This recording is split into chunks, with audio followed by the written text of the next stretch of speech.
s'intéresser, essayer de comprendre certaines choses.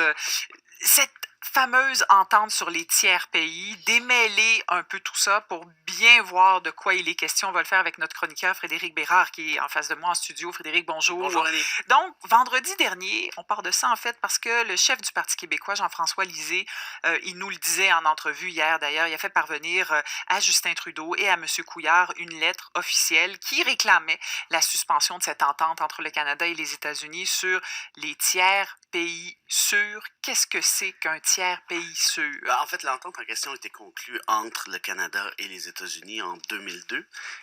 L'entente est quand même relativement simple. Je l'ai lu aujourd'hui. Je pensais que ça allait être beaucoup plus technique que ça. C'est pas si mal bon, quand parfait. même. Voilà. J'ai fait ça pour vous.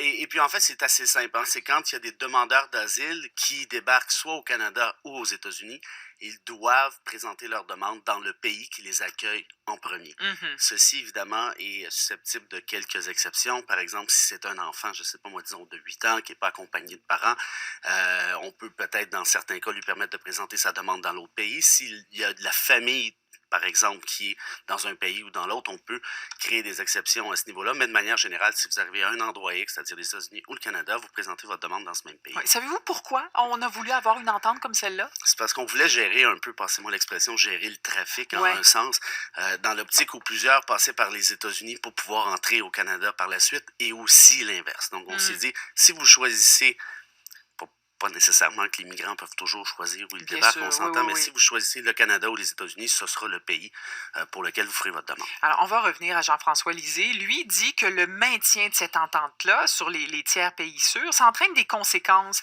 Et il disait, je vais le citer, là, des conséquences indignes de ce à quoi peuvent s'attendre les Québécois en matière d'accueil des réfugiés.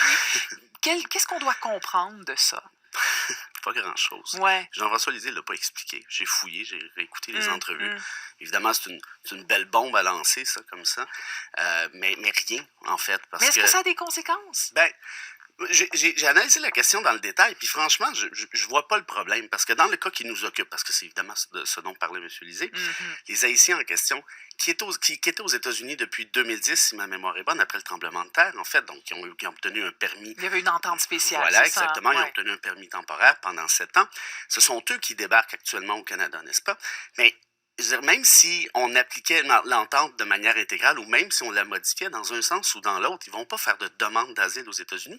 Ils ont déjà eu une entente particulière avec ces mêmes États-Unis. C'est Trump qui, on l'a déjà dit, les a menacés de déportation. C'est ce qui explique c'est pourquoi ils sont au Canada. Donc, en d'autres termes, que vous appliquiez l'entente actuellement dans le détail. Ben non, parce que comment pouvez-vous faire une demande d'asile? Disons que c'est les Haïtiens en question. Comment pouvez-vous faire une demande d'asile aux États-Unis au moment où on se parle? Donc, vous voyez, il y a quelque chose de parfaitement incongru là-dedans. Ouais. Et je pense qu'on a créé une espèce disons, passons l'expression, de spin médiatique qui fonctionne assez bien. D'accord, mais avez-vous l'impression que les États-Unis respectent cette entente sur les tiers pays sûrs? Ça, je suis pas si certain que ça, mais le problème, et là-dessus, je vais rejoindre Jean-François Lisée en un sens, mais si on parle de politique là, pragmatique, vous êtes Justin Trudeau, qu'est-ce que vous faites?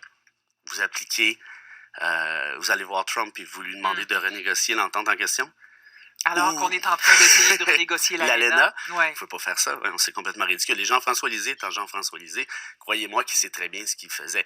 Il met dans un sens Justin Trudeau et même Philippe Couillard au pied du mur, n'est-ce pas? On leur dit, voyez, renégocier, c'est simple. Cette entente-là est mauvaise pour les Québécois. Mais c'est pas réaliste. Je comprends entre les lignes ce que vous me dites. C'est pas réaliste de proposer de cette entente-là. Si vous êtes capable de nommer un seul diplomate à travers le monde qui vous dit que ce serait une excellente idée de renégocier ça avec Trump aujourd'hui, bravo. Moi, j'en vois pas. Est-ce qu'on pourrait suspendre l'accord unilatéralement au Canada? En fait, selon l'entente, l'article 10, si ma mémoire est bonne... Vous l'avez vraiment lu? Oui, j'ai lu pour vrai. Je vous jure, j'ai fait mes devoirs quand même.